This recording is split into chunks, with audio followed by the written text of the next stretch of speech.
La Caisse des Jardins du littoral gaspésien vous présente votre émission d'information Reflet d'ici. Bonne émission. Bienvenue dans votre Reflet d'ici. Cette semaine, votre émission des nouvelles locales et régionales est rendue possible grâce à la collaboration de nos différents journalistes, techniciens et bénévoles. Merci à eux. En manchette cette semaine, une petite game d'un autre temps. Thierry Haroun dénonce les méthodes du bloc. Rendu au vote, il vote contre. Tu me suis, là? Donc, dans ma tête, j'ai fait, OK, là, il va falloir que je fasse une sortie. J'ai réfléchi à ça. Je me suis dit, j'ai envie de réfléchir à ce que c'est que le fait de se revendiquer, se réclamer de gains en politique, mais arriver au budget puis voter contre. 13 000 raisons d'arrêter, une campagne choc pour sauver des vies. On fait nous-mêmes aussi beaucoup d'activités de prévention directement auprès de la population. Je dirais particulièrement auprès des jeunes pour éviter qu'ils initient la cigarette et, avec les générations actuelles, beaucoup le vapotage également. Prendre une pause pour se démêler, la philosophie derrière Québec-Compostelle. Tu vois, moi, il y a une petite nuance, puis je comprends que tu le dis comme ça, puis c'est bien correct. Moi, j'aime bien dire aux gens, parce que Compostelle devient de plus en plus populaire. Populaire, pas toujours pour les bonnes raisons. Populaire pour touristique, parce que c'est un bucket list, parce que je veux faire ça dans ma vie, parce que ça a l'air cool, parce que ça a l'air le fun. Donc, moi, ça, je considère que c'est dans ce temps-là que les gens vont faire Compostelle. Pour aider le monde, Nelson Mainville unit les générations pour la cause. Je demande à ceux que je rencontre, seriez pas disponible autour du 15 janvier, vous, pour venir à Rimouski? Dans la tempête, la plupart du temps. Et puis, finalement, ça finit que, rendu à 6 mois avant l'événement, j'ai souvent 1 ou 2 artistes comme ça. Et ces artistes-là vont devenir comme des espèces de phares. Autour d'eux, je vais essayer d'amalgamer.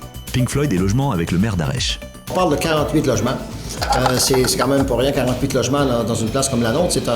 C'est quand même des loyers qui sont adaptés pour des personnes à mobilité réduite. Revue de presse. Vous écoutez votre Reflet d'ici. Revoyez tous nos reportages sur notre site Internet. Venez visiter la boutique Ariane Turbide et découvrez un univers de cadeaux à offrir à l'être cher. Notre grande gamme de choix de bijoux pour aller lui vous permettra à coup sûr de personnaliser chacun de vos cadeaux. Bijoux en or, en argent, montres et accessoires de toutes sortes et des cadeaux pour les jeunes et moins jeunes. Venez découvrir nos exclusivités en boutique. L'équipe de la boutique Ariane Turbide se fera un grand plaisir de vous servir et vous conseiller judicieusement. Berthelot Meubles vous invite à découvrir un aperçu des dernières tendances et des nouvelles collections en magasin. Meubles naturels tels que des tables construites dans une grande variété de bois exotiques qui vous offrent un aspect des plus chaleureux. Venez voir nos canapés inclinables électriques et tomber sous le charme de Bugatti pour le salon et de la gamme Fournirama en cuir italien. Choisissez vous-même la couleur et le tissu de votre prochain achat chez nous. Nos meubles de qualité sont non seulement beaux, mais ils sont merveilleusement confortables. N'oubliez pas l'option lit escamotable, la solution idéale pour aménagement de condos, chambres d'invités et bureaux. Profitez d'un service personnalisé et d'un plan de financement sur 36 mois sans intérêt avec la livraison gratuite sur tout le territoire. Berthelot Meubles de Cap d'Espoir, à votre service depuis plus de 37 ans. Au sortir de la dernière séance publique de la ville de Chandler tenue le 13 janvier dernier, il a été question avec le maire Gilles Darèche de construction d'unités de logement, de la réouverture probable de la piscine à la polyvalente de Chandler d'ici le début mars, suivant les travaux en cours, la réparation de routes cet été et de Pink Floyd. Voici notre entretien. Monsieur le maire, bonjour. Bonjour. Dites-moi, on a plusieurs sujets aujourd'hui. Le logement, projet Anne Logement, ça va bien? Oui, c'est parti. Ce qu'on espérait, c'est que l'important d'un projet, on sait qu'il faut que ça démarre. Donc, le projet Anne Logement est démarré à Chandler. Donc, on parle de 48 logements. C'est quand même pas rien, 48 logements dans une place comme la nôtre. C'est quand même des loyers qui sont adaptés pour des personnes à mobilité réduite. Mais ça va libérer d'autres appartements aussi. Ça va être un effet domino, mais c'est 48 logements à Chandler. Donc, le projet a débuté. Les gens travaillent sur le terrain, travaillent. Donc, on sait que les fondations ont été où ils vont être coulés dans les prochains jours, s'ils ne sont pas coulés déjà. Donc, pour deux blocs appartements présentement. 2 blocs de 24? Sur le marché, 2 blocs de 8. Okay. Puis après, ils vont en faire 4 de 8 encore après ça. Donc, ils ont parti avec 2. Puis après ça, ils vont en faire 4 autres parce qu'en période hivernale, ils devaient partir seulement avec 2. Parfait. Donc, les premiers logements habitables, on pourrait parler de quand? On parle de construction d'1 an. Okay. Dans un an, les gens pourraient peut-être loger si tout va bien. Est-ce qu'ils vont attendre de remettre, de mettre sur le marché les 48 logements en même temps? Ça, on va le savoir la prochaine semaine. OK, d'accord. Il y a quelqu'un qui a dit que les logements coûtaient cher à Chandler. Oui, mais j'ai l'impression que si on regarde la télévision, si on lit les journaux, si on regarde sur Internet, les logements sont à peu près chers à la grandeur du Québec. Le prix des logements maintenant, c'est plus 400 et 500 $. C'est malheureux. On aimerait beaucoup avoir des logements à prix abordables, mais on y travaille. On a une réunion encore vendredi. Moi, M. Daigneault, parce que M. Daigneault a été désigné pour travailler au logement avec moi là, dans les priorités, puis M. Noël aussi, Marc-André Noël, on a une réunion en vendredi pour essayer de cibler des organismes ou des entrepreneurs qui pourraient construire des logements à faible revenu, dans le fond, pour des gens à faible revenu. Oui, parce que les logements, ça coûte cher ici comme ailleurs. C'est ici comme ailleurs. On dit que les logements sont chers à Chandler, mais je pense que si quand même, si on irait à Percé ou à Grande-Rivière, il n'y aura pas de logement assez gratuit là, ou pas cher.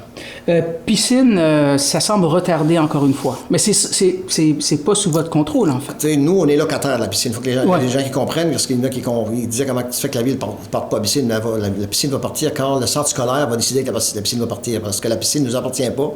La piscine appartient au centre scolaire et les travaux ont été un petit peu retardés. Dans un gros chantier comme ça arrive souvent qu'il y a des retards de livraison de chantier, donc ça a été retardé. Moi, j'ai parlé à monsieur de la commission scolaire cette semaine, du centre scolaire cette semaine, M. Simon Bugeaud, puis c'est ce qu'il m'a dit comme information, que ça, on devrait, fin février, début mars, là, être capable de repartir la piscine. On se croise les doigts, là. On se croise les doigts, puis on veut offrir, c'est bien sûr que c'est un service qui est beaucoup prisé par la population, donc on voudrait là, que ce service-là soit démarré le plus tôt possible. Vous en aviez parlé l'année dernière, il y a de nouvelles règles sur les dons que vous faites, il y a une raison pour ça. Bien, écoutez, c'est parce qu'à un moment donné, le couloir est trop large, donc on donne à n'importe qui, n'importe comment, puis il y a plein on ne sait plus comment on va donner nos dons, parce qu'il y a trop de demandes. Il y a beaucoup de demandes individuelles. Donc, souvent, on peut demander pour un jeune qui s'en va à Québec. Il y en a un qui demande, mais après ça, ils disent aux 2 autres, tu aurais dû demander, on l'a eu. Fait qu'on ne sait pas comment. On a 2 autres demandes. Là, on va encadrer, ça va être plus encadré, dans le fond, la demande de dons. C'est qu'ils vont avoir un formulaire à remplir et ils vont devoir répondre à certains critères pour avoir des dons. La ville a ses limites, quand même. Bien, la ville a ses limites à donner aussi des dons. Mais on veut donner encore le même montant qu'on donne à toutes les autres années, mais ça va être mieux encadré. OK, d'accord. Le programme d'aide à la voirie locale, PAVL, 2,7 millions de $ à la ville de Chandler, des travaux routiers, donc, qui vont débuter l'été prochain. Oui. C'est majeur, là, comme annonce. Absolument, parce qu'il y a quand même 5 municipalités sur 29 seulement qui ont été acceptées. Donc, au Québec? Oui, c'est ça. Nous, on est acceptés, on est très heureux. Percé également est accepté. Donc, pour nous, on avait déposé l'année passée, on a été refusé. Mais j'aimerais mentionner également que ce sont des routes qui sont comptées, cédées aux municipalités par le gouvernement. On ne peut pas faire n'importe quelle route. Les routes municipales qui appartiennent et qui ont toujours appartenu à la municipalité ne peuvent pas être ciblées par ce projet-là. Donc, c'est quand même 2 700 000 $. Puis la contribution de la ville est de 400 000 $, mais c'est quand même on parle principalement de... Allez-y concrètement, dans quel coin, dans quel quartier? On parle d'Apamaux-Mills et de Saint-François. Oui. Côte-du-Pont. La Côte-du-Pont, on se souvient qu'avec le détournement du pont du banc de Port-Beau cet été, ils se sont aperçus qu'il y avait un affaissement très important. Là, quand on sortait du pont, direction Grande-Rivière vers Saint-François, il y avait un affaissement qui était dangereux. Il faut quand même aller à 25 ou 30 pieds de creux pour réparer ça. Ce qui pourrait endommager le pont si c'est pas fait à un moment donné. Puis on sait que c'est un pont qui est très important parce qu'il relie Saint-François à Grande-Rivière. Donc, ça va être fait. Puis c'est des travaux essentiels. Donc, bonne nouvelle. On va terminer aussi une bonne nouvelle. Pink Floyd, vous êtes allé voir le show début janvier de mémoire à la salle de spectacle. Vous avez qu'est-ce que vous avez vécu? Bien, écoutez, c'est un show professionnel. C'est des gens de chez nous.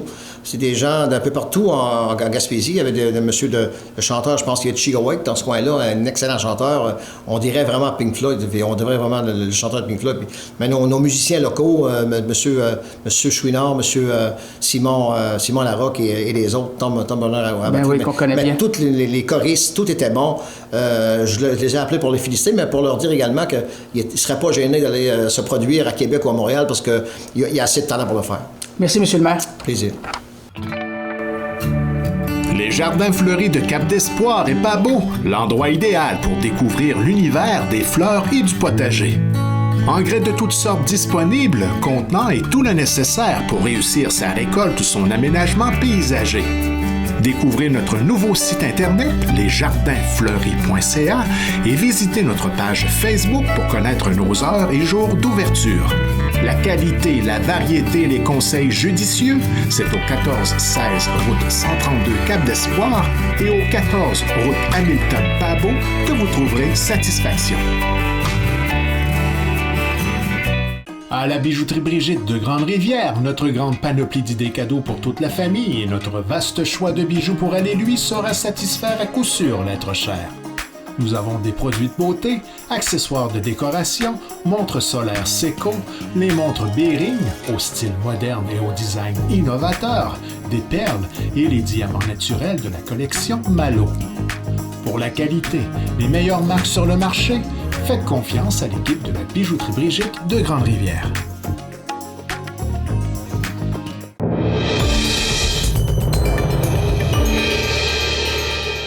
Salut belle gang, une courte vidéo pour vous donner des nouvelles parce qu'il commence à se faire tard. La journée était longue également, puis juste vous donner des nouvelles parce que vous m'avez demandé un peu de voir comment ça se passait tout ça alors que je sors de la cathédrale pratiquement et de la réception après pour avoir reçu la médaille de Archicofradia. Et ça a été un très, très, très beau moment et je n'étais pas le seul à le recevoir. Il y a plein de gens, surtout des Européens. Nous joignons aujourd'hui Pascal Auger, fondateur de Québec-Compostelle, en direct de Saint-Jacques-de-Compostelle. Il vient de recevoir la médaille de l'Archicofradia, devenant le tout premier Québécois honoré pour son rayonnement du pèlerinage hors de l'Europe. Au-delà de cette reconnaissance, Pascal Auger nous partage sa philosophie de la marche, qu'il voit comme une pause essentielle pour se démêler l'esprit et revenir à l'essentiel, manger, marcher, dormir. Il poursuit actuellement son périple avec un groupe jusqu'au bout de la terre à Finistéré. Santiago, Saint-Jacques-de-Compostelle, c'est le point culminant du voyage pour bien des gens, quoique il y en a plusieurs qui continuent après jusqu'à Finistéré-Mouchia, au bord de la mer. C'est ce que nous, on va faire. Mais là, ici, c'est Saint-Jacques-de-Compostelle. Alors, on se parle en ce moment parce que justement, là, il n'y a pas si longtemps, veux-tu nous parler un petit peu de cette cérémonie et la médaille que tu as reçue, qui était quand même une première pour un Québécois? Ouais, ben ça se passait justement ici, à l'intérieur de la cathédrale, le 30 décembre. C'est un regroupement, si on veut, là, en quelques mots, l'Archicofradia. Et ça vient honorer les gens qui œuvrent autour de Compostelle, qui mettent Compostelle en valeur, qui l'honore, etc. À tous les niveaux, que ce soit pour les chemins qui sont entretenus ici en Europe, les gens qui vont recevoir des gens dans des organisations ou encore dans des hébergements, ou encore des gens qui donnent des formations, des conférences, donc des gens qui sont impliqués envers l'authenticité de Compostelle. Et puis, ben, pour la plupart du temps, ce sont des Européens qui reçoivent ce prix-là parce que Compostelle, c'est en Europe. Alors moi, ben, j'ai été reconnu comme quelqu'un qui fait tout ça, mais à l'extérieur d'Europe. Donc, je suis le premier Québécois à avoir reçu cet honneur-là, finalement. Et personnellement, comme ça, pourquoi toi, tu as décidé de promouvoir autant Compostelle dans tout ce que tu fais dans ton travail, autant dans l'accompagnement, mais dans ce que tu fais aussi, même parce que il y a le site web Québec Compostelle, il y a des gens, vous allez venir de marcher ici même en Gaspésie, on vous voit passer, mais il y a le mot Compostelle qui est assez présent. Ouais. Il y a Québec Compostelle qui est moi là, qui vient donner des conférences, des formations et de l'accompagnement, puis à travers tout ça, j'ai initié et débuté le chemin du Québec, Québec, qui est un chemin là, de 1200 km qui traverse le Québec aux Valeurs-Compostelle. Pourquoi? Simplement parce que moi, comme bien des gens dans la vie, il y a une quinzaine d'années, j'avais besoin de prendre une pause. Moi, j'appelle ça de même aujourd'hui, mais tu sais, en gros, là, les gens peuvent comprendre, on se connecte dans la vie, ça va vite. On arrive à 40, 50 ans, puis là, à un moment donné, on est un peu déstabilisé, on se questionne, on se pose des questions sur qui on est, qu'est-ce qu'on fait, est-ce que je m'en vais vraiment dans le bon sens et tout. Puis à un moment donné, tu as besoin de t'arrêter pour un peu démêler tout ça. Puis c'est pas parce que ça va mal dans notre vie, c'est juste que tu veux démêler tout ça. Et puis un endroit qu'on peut juste s'arrêter pour démêler, c'est-à-dire pour s'arrêter, pour se relaxer, se ressourcer, puis réfléchir. Ben, c'est en marchant doucement vers Compostelle, c'est en marchant doucement vers ici, même si c'est une église, c'est pas une histoire de religion, c'est juste que quand tu marches pendant 200, 300, 1000, 2000 kilomètres, il y a des gens qui font vraiment plusieurs kilomètres, ben, enfin, tu prends du temps pour toi. Parce que, en bout de ligne, dans la vie de tous les jours, on est tellement toujours occupé et sollicité. Sollicité par notre travail, sollicité par nos activités, par nos événements, par notre famille, etc., qu'on n'a plus le temps de réfléchir. Et souvent, quand on prend une marche, comme je disais, de 200, 300, 1000, 2000 kilomètres, ben, tout ce qu'on fait tous les jours, c'est marcher, manger, dormir. Dans le fond, on s'occupe de soi. On se préoccupe de plus personne d'autre, puis on s'occupe de la personne la plus importante dans notre vie. C'est pas de l'égoïsme, là. C'est soi. Et moi, ben, c'est comme ça, quand j'ai commencé à faire ça, j'avais besoin de prendre une pause, me faire du bien, il y a une quinzaine d'années, démêler des choses. Puis quand j'ai goûté à ça, quand j'ai vu tout le bien-être que ça nous donne de enfin prendre du temps pour soi, ben, je me suis dit, écoute, faut que tous les humains aient la chance de faire ça dans leur vie. Alors, j'ai commencé doucement à m'impliquer et à développer, à créer Québec-Compostelle, là, qui donne des conférences, des formations pour partager tout ça. Et à travers tout ça, je me dis, ben, c'est le fun au Québec d'avoir quelque chose du genre où on peut vraiment marcher aux valeurs Compostelle de façon simple. Pas dormir dans des places là, à 200, 300 pièces la nuit, là, mais passer dans des communautés qu'on pourrait nous accueillir, dans des salles communautaires, dans des arénas et tout, on peut dormir sur des lits de camp et tout ça. Donc, on a développé ce réseau-là. Donc, c'est comme ça que je me suis impliqué pour pouvoir offrir aux gens du Québec de venir marcher ici, de venir vivre c'est quoi, et ou, s'ils veulent, le faire également au Québec, sur le chemin du Québec. Et là, je vois que tu t'arrêtes pas. Là, tu es toujours là en ce moment. Vous venez de, comme tu dis, là, vous venez de faire la marche à nouveau. Là, et donc là, ce que je comprends, c'est que tu accompagnes des gens. Là, c'est ça que tu sers un petit peu tu sers de guide dans le fond. Ouais, moi j'aime utiliser le mot accompagnateur. On a une définition souvent de guide. Moi, il y a des gens qui ont beaucoup de liberté quand ils marchent avec moi vers Compostelle parce que on peut pas toujours être à côté des gens. On est deux, puis on a une vingtaine de personnes, puis on n'est pas en troupeau, hein. Avec les gens marchent à leur rythme, donc on peut pas toujours être à côté d'eux. Donc, c'est un accompagnement très général avec les gens où on leur donne beaucoup de liberté de vivre le chemin à leur manière, à leur rythme et tout. Donc oui, j'accompagne des gens ici là à Compostelle 4 fois par année. Et puis sur le chemin du Québec, ben on les accompagne à tous les mois, sauf décembre et janvier. Je suis pas toujours là au Québec. J'ai maintenant des gens qui me donnent un coup de main là-dessus parce que bon, il y a des mois où je suis ici. Alors je peux pas être à deux places en même temps, là. Alors, mais on fait de l'accompagnement, c'est ça. Autant au Québec qu'à Compostelle. C'est sûr, quand on vient à Compostelle, c'est en Europe, on fait un billet d'avion et tout. On vient minimum 3 semaines. Alors qu'au Québec, c'est un échantillon. Nous, on offre des 1 semaine, comme ça, les gens peuvent écouter. Puis après ça, s'ils aiment ça, ben continuer par eux-mêmes. Et puis, alors qu'ici, ben c'est vraiment 3 semaines. Parce que pour vivre l'intensité de ce que c'est le décrochage, de se faire du bien, de marcher ici, c'est un minimum de 3 semaines. La première semaine, c'est une semaine de transition, la nervosité, savoir comment ça marche, la langue et tout ça. Tu sais, de retrouver les flèches, les bornes et tout ça dans la première semaine. La deuxième, on se dépose. Là, enfin, on commence à comprendre, on se dépose. Puis la troisième, quand on commence la troisième, on est vraiment arrivé. Et là, tout le plaisir, tout le bonheur s'imprègne en nous. Alors, c'est un minimum de 3 semaines pour vraiment bien vivre son aventure ici à Compostelle. Et toi, parce que souvent, quand on entend Compostelle, puis même moi, dans mon entourage, ou même personnellement, c'est comme un peu se dire, ah, il faut qu'on fasse ça au moins une fois dans notre vie. C'est comme les sportifs qui veulent faire l'Everest. Tu fais pas ça tous les mois ou tous les ans. Mais là, je me dis, toi qui es rendu à le faire à chaque année, comment tu le vis à chaque fois que tu refais encore une nouvelle marche comme ça et de le faire autant de fois? Ouais. Tu vois, moi, il y a une petite nuance, puis je comprends que tu le dis comme ça, puis c'est bien correct. Moi, j'aime bien dire aux gens, parce que Compostelle devient de plus en plus populaire. Populaire, pas toujours pour les bonnes raisons. Populaire pour touristique, parce que c'est un bucket list, parce que je veux faire ça dans ma vie, parce que ça a l'air cool, parce que ça a l'air le fun. Donc, moi, ça, je considère que c'est dans ce temps-là que les gens vont faire Compostelle. Mais moi, je considère que je marche Compostelle. Et marcher Compostelle, ça veut dire que je saute pas dans des taxis, je saute pas des étapes, je marche à tous les jours. Et comment je le vis? Je le vis toujours de manière très intense parce que je suis rendu une personne, parce que j'ai fait beaucoup de ménage dans ma vie. Et maintenant, j'apprécie beaucoup le moment présent.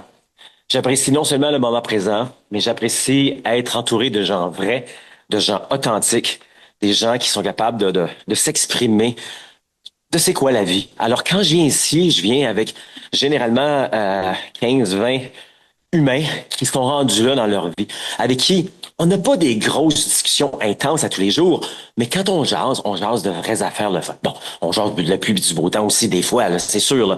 Mais quand on a le goût, on commence à jaser, ben, on jase de vraies belles affaires qui nous font réfléchir.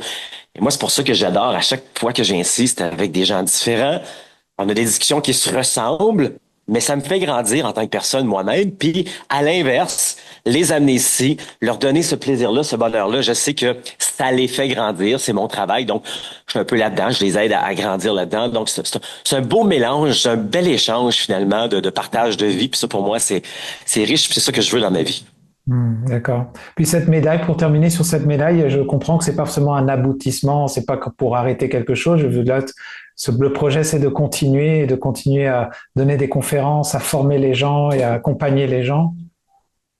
Plus que jamais, moi, je veux tout simplement, souvent on dit ça que nous, un coup qu'on a goûté à cette aventure-là, on veut passer l'information, passer la passion, passer. Donc, on est un peu des passeurs quand on est conférencier là-dedans. Donc, oui, c'est mon vœu le plus cher de continuer d'offrir ces environnements pour que les gens connaissent c'est quoi et puis qu'ils en aient le goût et le goût pour les bonnes raisons. Pas pour venir ici pour des raisons touristiques, comme je dis, bon, il y a toujours du tourisme là-dedans, mais qui viennent, comme je disais, là, pas ici parce que c'est cool, c'est le fun, non, mais quand ils ont une forme d'appel de venir ici. Là, quand je parle d'appel, je parle pas encore de trucs religieux, là.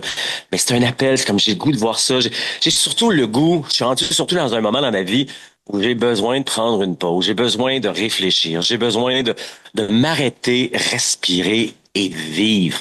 Ben, moi, j'arrive, je dis, ben, c'est quoi? Je peux te donner toutes sortes d'informations sur Compostelle, puis je pense que tu vas aimer ça, puis en venant ici, ben, ça va te faire du bien. Alors, c'est ça que je veux être, moi, aujourd'hui. Je veux tout simplement aider à faire connaître cette belle aventure-là, donner toute la belle et la bonne information pour la faire de la bonne manière, puis de le réussir. Alors, c'est ça que j'aime faire, finalement. Alors, ce que je comprends, c'est qu'il y a beaucoup de façons de le faire. Et là, présentement, tu nous disais que vous êtes à Santiago, qui est comme souvent l'arrivée, mais là, vous allez continuer. C'est bien ça, si je comprends bien? Oui, parce que Santiago, c'est un des aboutissements. Mais également, ce qui est agréable, c'est de faire comme les pèlerins à l'époque, c'est de se rendre au bord de la mer. Et le bord de la mer, c'est à peu près à 100 kilomètres d'ici. Donc, nous, demain, on poursuit notre chemin. On s'en va vers Finistère, vers Pichia. Et on va revenir ici à peu près dans une semaine. Puis là, on va prendre le temps de visiter encore un petit peu plus. Parce qu'aujourd'hui, à peine quelques heures qu'on est arrivé. Là, on vient d'aller manger. On fait un petit peu nos courses et tout. Puis demain, on repart. Mais effectivement, on revient ici. Puis là, oui, demain, on s'en va vers le bord de la mer. Là où il y a à peine 1000 ans, on croyait sincèrement que c'était la fin de la Terre. C'est pour ça que ça s'appelle Finistère. Finistère en espagnol veut dire fin de la Terre. Donc, on se retrouve dans un environnement où il y a à peine 1000 ans, il y a des humains comme nous, là, qui pensaient vraiment que c'était la fin de la Terre. Donc, c'est impressionnant quand même. Et c'est toujours très, très, très puissant d'être là, voir la mer, voir le soleil se coucher dans la mer, être au bord du phare de Finistère. C'est un moment très, très, très beau, très, très intense. Et puis, je vois là, parce que tu marches un peu dans les rues, on voit qu'il y a de l'histoire autour de toi quand même. Oui, exactement. Ben, écoute, il y a des centaines d'années, c'est pas dire des milliers d'années, là. La cathédrale qu'on a vue tantôt, ils ont commencé à construire ça il y a environ 1000 ans, là. Alors, même 2000 ans, là, tu sais, donc, 1200 ans, voilà, quand on a retrouvé les restes de, ça ne pas sur 1000 ans ou deux, là. Mais, en tout cas, oui, c'est ça, tu sais, c'est pas mal plus vieux que nos bâtisses qu'on est tout impressionnés chez nous quand ils ont 100 ou 150 ans. Il y a de l'histoire ici, c'est impressionnant. Quand moi, je mets les deux pieds ici, là, c'est juste de penser toutes ces personnes, ces millions de personnes qui sont passées ici pour se retrouver, se recueillir, etc. Donc, c'est impressionnant. On sent une énergie ici là, qui est fascinante. Et pour terminer là-dessus, justement, je sais que là, justement, pour préparer mon entrevue, j'ai été voir un peu ta page Facebook Québec-Compostelle, puis on voyait que tu postes presque plusieurs fois par jour, même des fois, le déroulement de votre marche, tout ça. Mais si les gens, justement, veulent vous suivre, savoir qu'est-ce que vous faites, ou même ont une curiosité à adhérer, à faire une marche un jour, que ce soit au Québec ou ailleurs, est-ce que toi, tu aurais des pages à nous recommander? Ben écoute, le plus simple, là, c'est on va faire un tour sur québeccompostelle.com, québeccompostelle.com, et c'est là qu'on peut faire le lien avec le chemin du Québec Il y a les détails là. Puis on peut retrouver nos médias sociaux également sur québeccompostelle.com. C'est vraiment le point central. Québec Compostelle, là, c'est beaucoup plus qu'une micro-entreprise, c'est beaucoup plus qu'une initiative à vocation sociale. C'est maintenant la plus grande communauté d'entraide pour réussir à réaliser son rêve de marcher au Québec ou encore Compostelle de façon humaine, sécuritaire et sans blessure. Merci beaucoup, Pascal, pour ton temps. Puis on vous souhaite une bonne fin de marche, en tout cas. Hey, merci beaucoup. À la prochaine.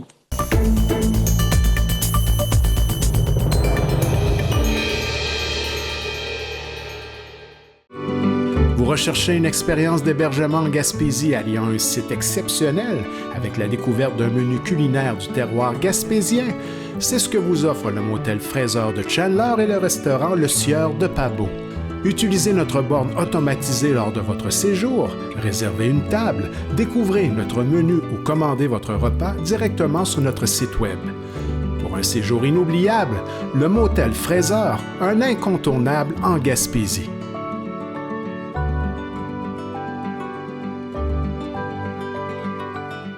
L'endroit idéal pour retrouver des cadeaux avec style et originalité, la bijouterie Dubé de Grande-Rivière. Découvrez notre collection exclusive, Pandora, qui évoque style et grand choix de configuration, et notre grand choix de montres et bijoux de grande marque qui saura satisfaire à tout coup l'être cher. Pour des conseils judicieux, faites confiance à l'équipe de la bijouterie Dubé de Grande-Rivière.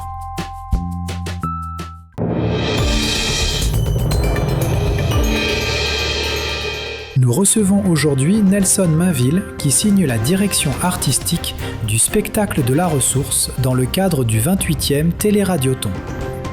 Pour sa 7e édition à la direction artistique de l'événement, il a réuni sur scène des artistes de toute génération tels que Paul Pichet, Marie-Carmen et Damien Robitaille sous le thème Rassembleur pour aider le monde. Nelson Mainville nous dévoile les coulisses de ce spectacle empreint de beauté et d'émotion qui sera diffusé ce dimanche 25 janvier sur le réseau des télévisions communautaires. Écoute, un peu pour mettre la table, je sais que c'est sûrement des questions où tu dois te répéter un petit peu, mais j'ai la curiosité à t'entendre un peu sur la démarche, parce que déjà que tu nous expliques bien c'est quoi ton rôle là-dedans, moi je connais quand même un petit peu, mais dans le fond, je suis curieux de savoir un peu à partir de quand tu commences à cogiter des idées pour te dire, parce qu'on sait que ça a souvent lieu début d'année, chaque année en fait, et le travail que ça demande derrière ça dans le fond. En fait, chaque année, dès que c'est terminé en janvier, le spectacle de la ressource est toujours autour du 15 janvier dans ces eaux-là. On se donne à peu près un mois de répit, je dirais, sans trop y penser. Chacun vaque à ses activités. Pense encore à ce qu'on vient de faire, et puis c'est toujours réconfortant parce qu'on vient de faire du bon travail, je pense, pour le spectacle.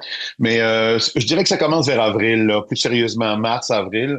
Je commence à y penser, moi. À chaque fois que je sors de la maison, que je vais dans un lieu où il y a d'autres artistes, par exemple, une première à Montréal, un spectacle, peu importe. Je demande à ceux que je rencontre, seriez pas disponible autour du 15 janvier, vous, pour venir à Rimouski? Dans la tempête, la plupart du temps. Et puis, finalement, ça finit que, rendu à 6 mois avant l'événement, j'ai souvent 1 ou 2 artistes comme ça. Et ces artistes-là vont devenir comme des espèces de phares. Autour d'eux, je vais essayer d'amalgamer des gens de la même famille ou des gens qui se connaissent. Des gens qui vont créer une espèce de sentiment d'appartenance, de dire, ah oui, on s'en va à Rimouski, on va avoir du plaisir et puis on va faire de la musique. Tout en ayant en tête que je veux élargir, je veux m'adresser à un plus grand nombre. Par exemple, cette année, on avait Paul Pichet, qui est la garde, la vieille garde, si on veut maintenant, qui a été connue dans les années 70. On avait Marie-Carmen, qui était connue dans les années 80, et on avait Damien Robitaille, qui était connu juste au début des années 2000. On avait Andréane Amalette, qui, elle, est une enfant de 2010, si on veut, et on avait Jeanne Côté, de Petite-Vallée, qui, elle, était, si on veut, une artiste des années 2020. Alors là, on couvrait un grand spectre. Donc, pour le public, c'est intéressant de tout voir ça, et ça vient toucher chaque partie de la population. Donc, des plus jeunes aux plus anciens, chacun y trouve son compte. Et ça aussi, il faut pas l'oublier, parce qu'on est une génération, on est une région où tu sais, moi, je m'adresse pas à un public en particulier, je peux m'adresser à tous les publics, à avoir le plus large possible. OK. Rappelle-nous, c'est ta combienième édition, le travail? Alors, c'était ma 7e édition. J'y suis depuis maintenant 2019, c'est ça. Et ben, mon Dieu, pour moi la ressource. Je savais que ça existait avant. Hein. J'étais quand même. On le sait que ça existe parce qu'on vient de la Gaspésie ou peu importe. Mais quand même, de côtoyer les gens de la ressource, pour moi, c'était vraiment extrêmement. Alors, comment je dirais, enrichissant, bouleversant, inspirant. Ce sont des gens qui donnent sans compter. Et ça m'a rapproché de cette cause-là et ça m'a fait connaître des gens de la ressource que je ne connaissais pas. Et donc, chaque année où quand je pense monter le spectacle, quand je l'imagine, et puis finalement quand on le fait, je le fais pour des gens, je le fais pour des visages. La première année, je l'ai fait pas par habitude parce que c'était la première année, mais je l'ai fait parce qu'il fallait que je monte un show. Je connaissais personne, tu sais, dans cette gang-là. Et mais maintenant, je le fais parce que je connais du monde et que j'ai à chaque bon coup qu'on fait, on se dit ça, il va être content, elle va être contente, et puis ça va aider un tel, une telle à Bonaventure, à Gaspé, à Petite-Vallée, à Grande-Vallée, à Rimouski, à Rivière-du-Loup, et je vois ces gens-là qui circulent en fauteuil roulant, peu importe, qui gravitent autour de la ressource. C'est extrêmement inspirant, extrêmement touchant. Parce que ça doit être quand même je sais pas si c'est, enfin tu me confirmeras ou pas, mais la dynamique différente parce que comme tu l'as nommé là, en fait, on est vraiment dans une dynamique je sais pas si c'est le bon terme là, mais un peu du don de soi, parce que c'est comme, je comprends que les artistes apparemment prennent pas forcément de cachet ou pas du tout, que là-dedans il y a des gens qui viennent donner de leur temps, il y a des gens qui viennent parce que c'est une cause, on va faire un don, on est là pour donner. Versus, des fois, il y a des plus gros festivals. Et puis là, toi, tu vois dans ces dynamiques-là, comment tu te situes là-dedans? Oui, en fait, construire un show bénéfice avec des artistes qui viennent bénévolement, qui consacrent 3 jours de leur vie, plus tous les préparatifs avant, et qui prennent la peine le 15 janvier de sauter dans leur voiture et de s'en venir à Rimouski, alors qu'ils pourraient être au Mexique ou ailleurs. Je dirais, ça, c'est déjà très fort. Moi, je m'aperçois, c'est vrai que j'ai travaillé sur plusieurs shows collectifs dans des festivals, dans des grands spectacles, tout ça. Oui, c'est vrai. Puis là, les artistes sont payés, puis ils font leur travail. Sauf que là, et ils se font très bien, hein, soit dit en passant, mais là, on voit que la solidarité, quand tout le monde est sur le même pied, quand la solidarité est créatrice de magie, je dirais. Ça crée tout de suite un espèce de lien. Ouais. Et ce genre de spectacle-là fait qu'il n'y a pas il y a pas comme de vedette. C'est-à-dire que tout le monde est sur le même pied. On vient pour la même cause. On vient pour donner la même chose. Et donc, il n'y a pas les rangs sont abolis. Il n'y a pas de mégastars et de jeunes artistes. Tout le monde vient pour la même chose. Et je trouve que ça, c'est bien. Ça fait du bien en dedans. Tu sais. Il y a quelque chose de... En général, ils réagissent comment là, quand tu approches un artiste, justement, et que c'est pas comme un festival qui l'approche pour le faire venir, mais comment ils réagissent en général? Ben, en général, moi, j'ai déjà vérifié au niveau des disponibilités, par exemple, sur les sites Internet, tout ça. Et puis, des fois, ils s'en vont en vacances aussi, hein, parce que souvent, autour de Noël, il y a une série de spectacles. Les artistes sont assez sollicités dans les spectacles de Noël, etc. Et ce qui fait que, rendu au 15 janvier, des fois, c'est leur période de vacances. Hein. Ça recommence habituellement autour du 20, 25, 28, les shows. Alors, souvent, je tombe sur... la personne semble disponible, mais elle ne l'est pas. Quand ils sont disponibles, habituellement, ils disent oui. À moins qu'ils se disent écoute, j'ai été sollicité pour un autre show bénéfice à tel endroit dans 2 semaines. Je suis quand même pas trop m'éparpiller. Donc, il y a toutes sortes quand même de contraintes, là. Et puis, il y a un autre show de la ressource aussi qui est en Abitibi, qui sollicite aussi des artistes qui se passent une semaine après. Okay. Donc, il y a toutes sortes de choses. Il y a des engagements. il y a la disponibilité, mais habituellement, puis ceux que je cible aussi, habituellement, je les ai croisés, je les connais. Tu sais, je les approche d'une façon plus personnelle qu'une lettre qui dirait nous vous invitons j'appelle puis je dis hey salut Paul, ça te tente-tu de venir à Rimouski en fait semaine, à la fin de semaine du 15 janvier. Je sais que c'est loin pis tout ça, mais ça te coûtera rien, mais il n'y a pas de cachet. OK, ouais, je vais y penser. Fait que là, je vais en parler à ma blonde, je vais en parler et finalement, ben ça se fait comme ça. On finit par où ça se fait aussi, je me rappelle, je me souviens l'année passée, j'étais invité à un spectacle et je m'assois et qui s'est assis à côté de moi? C'est Linda Lemay. Elle est assise à côté de moi. On est au mois de septembre. Je fais un spectacle. On jase un peu, hein, l'usage. Et puis finalement, je lui dis, hey, écoute, j'ai dit, es-tu disponible le 15 janvier? Hein? Ça fait que ça a commencé comme ça. Puis finalement, une semaine et demie plus tard, j'ai recommuniqué avec elle par courriel. Et puis, elle dit, oui, je suis disponible. Bon, j'ai dit, parfait, tu viens à Rimouski d'abord? Elle dit, oui. Alors, c'est comme ça que les choses se font. Par des et souvent on connaît quand même. L'année passée, j'avais Marie-Pierre Arthur. Ben là, Marie-Pierre Arthur, c'est quand même c'est proche. Alors, j'y vais souvent et j'essaie toujours de privilégier aussi un ou deux artistes gaspésiens ou du Bas-Saint-Laurent ou du sud de la Gaspésie ou tu sais des îles. Ce qui fait qu'on a quand même là, il y a dans ma tête de directeur artistique, il y a quand même une mission là. Tu sais, cette année on avait Jeanne Côté, l'année passée on avait Maud Cyr-Deschênes qui était une fille du Témiscouata, qui était nouvelle, et puis on avait Benny Jones un petit peu avant. Quand même, il y a quand même une mission dans ma tête là. Tu sais le directeur, pas le directeur, mais comment je dirais ça, le proche du festival en chanson est toujours proche aussi de la dynamique de OK, on met quand même une découverte là. On fait quelque chose. On travaille aussi dans le sens de cultiver le public, de faire connaître des artistes au public, oui, bien sûr. Ce que je comprends, c'est que ton show va se bâtir peut-être au fur et à mesure des gens qui commencent à dire oui, et toi, tu commences à construire un peu la vision globale. Je me dis, après 7 ans, comment tu arrives à te renouveler? Est-ce que c'est à chaque fois, chaque show précédent à permettre de créer l'expérience, faire la nouveau? Enfin, comment tu Écoute, c'est assez bizarre, mais ça se fait comme tout à fait naturellement. Il faut pas le prendre à l'envers. C'est-à-dire que il faut pas partir d'une idée puis d'essayer de remplir son idée. Tu sais, il faut partir des ingrédients. En fait, il faut pas avoir une recette en tête puis de chercher les ingrédients qui vont aller dans la recette. Il faut trouver les ingrédients disponibles et ensuite imaginer une recette. Et c'est ce que je fais.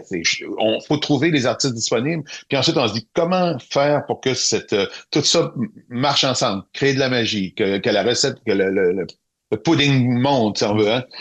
Ce qui fait que c'est un peu comme ça. Puis en même temps, on peut avoir des idées. C'est-à-dire, quand j'ai appelé Paul Piché, puis que je lui ai dit, écoute, j'aimerais ça que tu sois là, parce que l'escalier, ta chanson, à la fin, ça dit, pour aider le monde, faut savoir être aimé. Je vous apprends rien quand je dis qu'on n'est rien sans amour. Pour aider le monde, faut savoir être aimé. J'ai dit, Paul, si tu viens, le thème cette année, ça va être pour aider le monde. Puis à partir de là, ben je suis parti. Tu sais, là, quand Paul m'a dit oui, je savais que j'avais Damien Robitaille. Damien Robitaille, j'écoute tout son répertoire. Il y a une chanson qui s'appelle « Y a-t-il quelqu'un qui peut m'aider? » J'ai dit, on fait ça. Alors, j'ai une chorale de Rimouski. J'ai dit, hey, vous, la chorale, vous allez chanter « Y a-t-il quelqu'un qui peut m'aider » en ouverture de spectacle avec Damien. Et puis là, ça se bâtit comme ça. Et comme je suis un fan des Beatles, ben je me suis dit, qu'est-ce qu'on pourrait faire? Ben, avec la chorale et avec Damien qui chante « Help ». Ben, on va chanter « Help », à l'aide, pour aider le monde. Et puis tout ça, ça se construit. Il y a des chansons qui apparaissent, des artistes qui apparaissent, et puis ça se crée comme ça, au fur et à mesure. Puis là, je dis, là, il me manquerait, par exemple, une artiste de variété, quelqu'un tu sais, une chanteuse, une grande interprète. Tu sais, j'ai besoin de ça et là, ben, je sollicite Marie-Carmen. Elle me dit, oui, bon, ben, parfait. Je remplis toutes mes cases pour satisfaire au plus grand nombre aussi, bien sûr. Bien intéressant. Hein. Alors, le résultat a eu lieu quand même il y a quelques jours. Alors, quel est comment tu nous reflèterais ce qui s'est passé? Là, on va le voir bien sûr dimanche prochain sur le réseau des télés communautaires. Mais comment toi tu décrirais cette expérience et tout ce processus de création qui a amené à ça? C'est vrai que c'est un show plein d'énergie. On pleure, on rit. Mais ce qui ressort de ça, je trouve, il y a cette année, il y a de la beauté. Il y a quelque chose de beau. Il y avait des grandes chansons. Il y avait l'Aigle Noir. Il y avait l'Escalier, justement. Il y avait de la folie. Il y avait... mais générosité, beauté. C'est beau cette année. Tu sais, des fois, c'est énergique. Des fois, c'est très, très émouvant. Mais là, je dirais que cette année, c'est beau. Il y a quelque chose de léché à la fois dans l'image, dans les choses comme ça, dans les images qu'on a, que j'ai vues, en tout cas jusqu'à maintenant. Et puis, dans la poésie. Il y a une poésie cette année dans le spectacle. Peut-être parce que Paul Piché était là, puis tu sais, ça a donné une espèce d'aventure, Jeanne, quelque chose de beau. Puis il y a l'énergie aussi de la jeunesse avec Andréane, enfin. Mais il y a une beauté.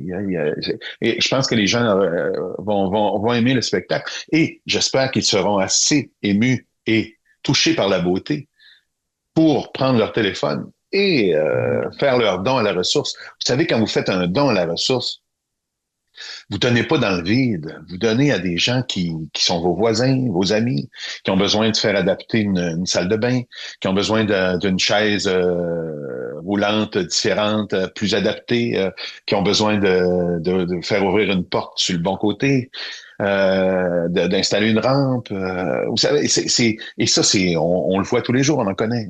Hein? Donc, vous donnez pas dans le vide à de l'abstrait. Vous donnez à vos voisins, à vos amis, à vos collègues. Voilà, c'est ça la ressource. C'est proche. J'avais quand même une question qui touchait vraiment la direction artistique. Et je me disais, dans ces types de projets, j'ai l'impression de comprendre que tu as quand même une certaine carte blanche et que tu y vas. Oui. Toi, tu mets ta touche jusqu'où, dans le fond? Parce que là, je comprends que c'est ça, tu orchestres beaucoup de choses, mais est-ce que tu vas même jusqu'à mettre les teintes des éclairages? Comment toi, tu imagines les choses? Comment toi, tu pousses jusqu'où, là, ta création? En fait, moi, mon rôle principal, c'est de recruter des artistes, de monter un spectacle, c'est-à-dire de trouver un répertoire et de l'aligner. Et ensuite, de communiquer tout ça, par exemple, à la chef d'orchestre, qui, elle, va s'organiser pour récupérer avec moi parfois, parce que je le demande aussi, les partitions, les démos, parfois parce que les chansons ont été faites en spectacle, sont plus proches d'une réalité actuelle que la chanson qui était sur le disque il y a 20 ans, par exemple. Alors, c'est d'orchestrer tout ça. Ensuite, j'envoie ça aussi aux techniciens de son, aux ingénieurs de son, aux éclairagistes, etc. Et ensuite de ça, eux autres, ils s'imaginent qu'est-ce qui va se passer et tout ça. Et moi, comment je dirais, quelqu'un qui fait l'imagerie aussi. Je n'impose pas une image. J'ai parfois quelques idées. Je dirais, ça serait beau là, d'avoir tel truc en arrière parce que ça correspond à ce qu'on dit. Mais pour le reste, je laisse quand même les gens libres de faire ce qu'ils veulent, l'éclairagiste et tout ça. Mais je dis oui quand même, j'approuve le saut. C'est l'ensemble. Je suis le directeur artistique de l'ensemble. Alors, j'écoute si la voix est assez forte dans la salle pour le soundman. Je dis, peut-être la chorale est un peu forte. Ouais, je travaille là-dessus. Parfait. Ouais, l'éclairage, faites attention. C'est pas le Piché, tu mets pas de rouge, tu mets du bleu. Et c'est tout ce genre de détails-là font qu'à la fin, mais il y a une espèce de cohérence, bien sûr. Mais non, les artisans qui travaillent avec moi, c'est des professionnels. Je suis pas capable de faire le son dans une salle. Stéphane Mongrain est bien meilleur que moi. D'accord. En tout cas, très intéressant. En tout cas, et puis là, je sais, comme tu disais, vous allez vous donner un petit repos là, mais est-ce que dans ta tête, il y a des choses qui cogitent déjà pour l'année prochaine? Oui, déjà, là, je commence à réfléchir parce que l'année prochaine, c'est une année anniversaire, c'est le 30e anniversaire. Alors, c'est sûr qu'on va ramener des gens qui ont été importants autour de la 15e année, où moi, j'étais pas là, mais bon, j'entends parler, lui, un tel, il est venu 4 ans, il est venu 5 ans, un tel est venu souvent, comme Patrice Michaud, par exemple. Je pense que c'est l'artiste qui a le record de participation à la ressource. Bon, peut-être qu'on va essayer de préserver son record, puis on va le ramener s'il peut. Et bon, il y a ce genre de choses-là. Et puis, je pense aussi à un thème autour de ça, qui va être autour de l'amour, de la générosité. Il y a quelque chose autour de ça. Et puis, de voir, à partir de ce moment-là, dans le répertoire, quel artiste, comment ça irait, puis tout ça. Il faut rendre des hommages dans des 30e, puis des choses comme ça. Alors oui, je commence à cogiter tranquillement tout ça. Mais bon, j'ai encore un an. On verra. C'est ça. Oui, on s'en reparlera d'ici là, en tout cas. Merci j'espère bien. Merci Nelson pour ton temps. Merci à vous de nous donner de l'espace. Merci beaucoup.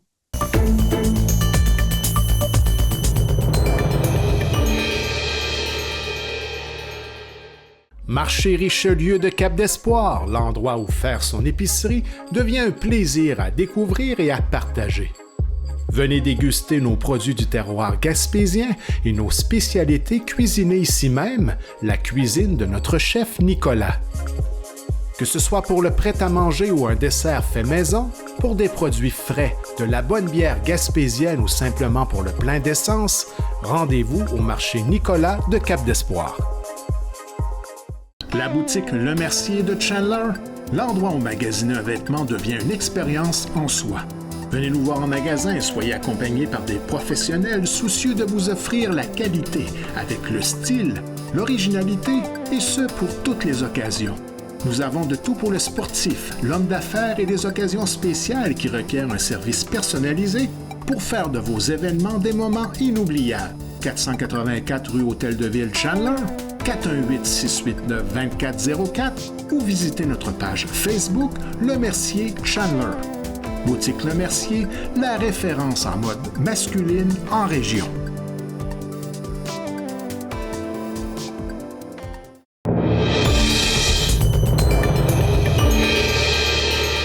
Nous recevons aujourd'hui Jacques Gauthier, directeur général du Conseil québécois sur le tabac et la santé, CQTS, à l'occasion de la Semaine pour un Québec sans tabac. Cette année, la campagne 13 000 raisons d'arrêter de fumer rend hommage aux 13 000 Québécois qui décèdent chaque année d'une maladie liée au tabagisme. Monsieur Gauthier nous parle de l'importance d'aller chercher de l'aide pour vaincre cette puissante dépendance.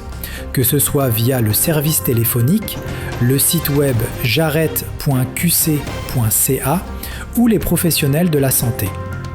Il aborde également le défi grandissant du vapotage chez les jeunes et des nouveaux produits comme les sachets de nicotine. Si vous cherchez une bonne raison d'arrêter de fumer, en voici 13 000.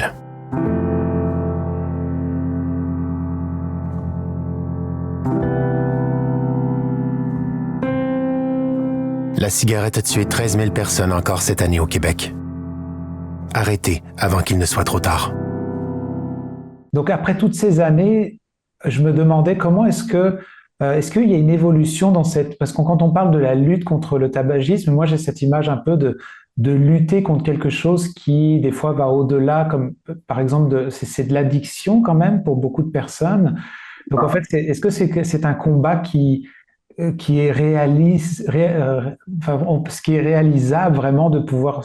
Est-ce qu'on peut combattre l'addiction comme ça? Comment vous voyez ça à la CQTS? Je vous dirais, nous, on l'aborde sur différents fronts. Il y a évidemment, comme la Semaine pour un Québec sans tabac, les campagnes de promotion de la santé qui visent à informer le grand public sur les méfaits et soit pour prévenir l'initiation au tabagisme ou encore pour inciter, soutenir les personnes qui veulent arrêter de fumer. Donc, je dirais que ça, c'est le premier volet. On fait nous-mêmes aussi beaucoup d'activités de prévention directement auprès de la population, je dirais particulièrement auprès des jeunes pour éviter qu'ils initient la cigarette et, bon, avec les générations actuelles, beaucoup le vapotage également. Et on est impliqué dans des services de cessation. Donc, donner de l'aide aux personnes qui veulent arrêter de fumer. On est impliqué entre autres, dans un trio de services, les services J'arrête, qui se donnent, par exemple, au téléphone. C'est des collègues de la Société canadienne du cancer qui offrent ce service. Donc, le 1-866 J'arrête, avec l'aide de conseillers en cessation tabagique qui vont donner un soutien aux personnes qui veulent entreprendre une telle démarche. Pour les personnes qui souhaitent faire une démarche un peu plus autonome, il y a aussi le service que le CQTS gère, qui est un site web, une plateforme web, donc j'arrête.qc.ca, où les personnes peuvent faire une démarche un peu plus autodirigée, mais quand même avec du soutien, des notifications, des messages et des outils appropriés pour arriver à arrêter de fumer. Sinon, le troisième service, c'est un service en personne dans les centres d'abandon tabagique gérés par les établissements de santé, généralement dans les CLSC. C'est à l'étendue de la province. D'accord, donc ce que je comprends, c'est que oui, il y a tout un aspect en amont et pour la prévention. Et pour ceux qui sont vraiment dans un état plus avancé au niveau du tabagisme, ce que je comprends, c'est qu'on a aujourd'hui quand même des outils pour un peu contrer ce que je partageais au début, c'était l'addiction.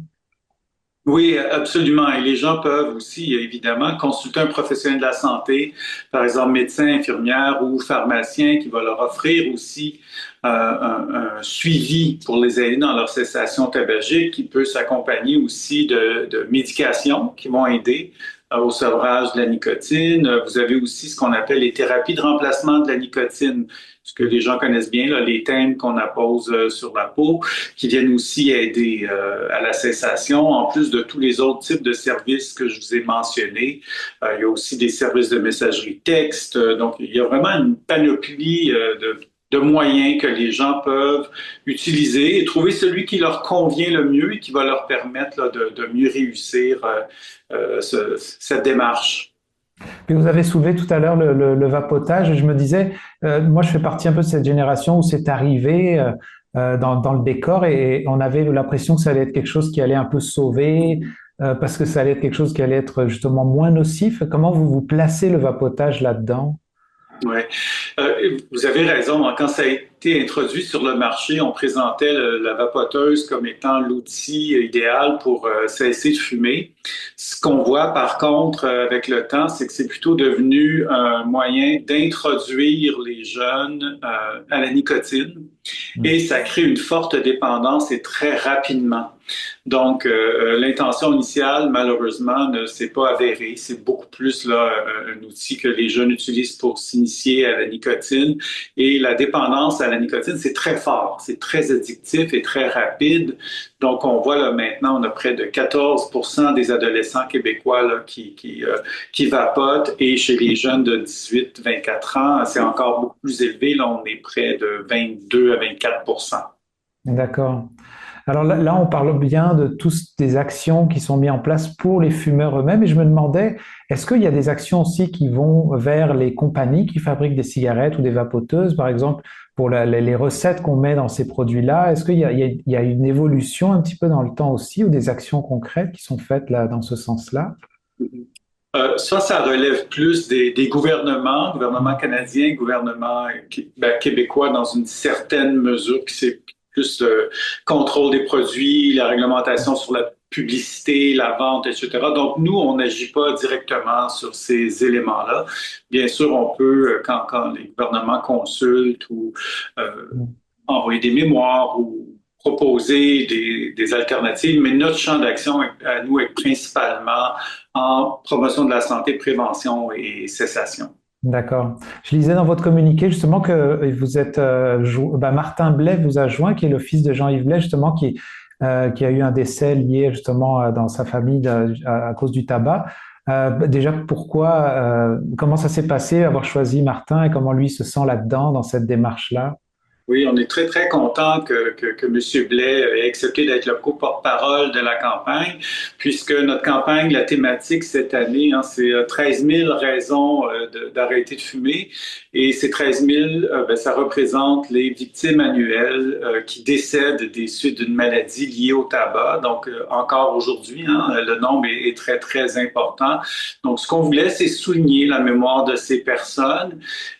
Et au-delà des statistiques, c'est 13 000 vraies personnes qui ont des familles, des proches, des amis, des collègues de travail. Donc, les répercussions sont très vastes et c'est ce qu'on souhaitait souligner cette année. Donc, on a approché M.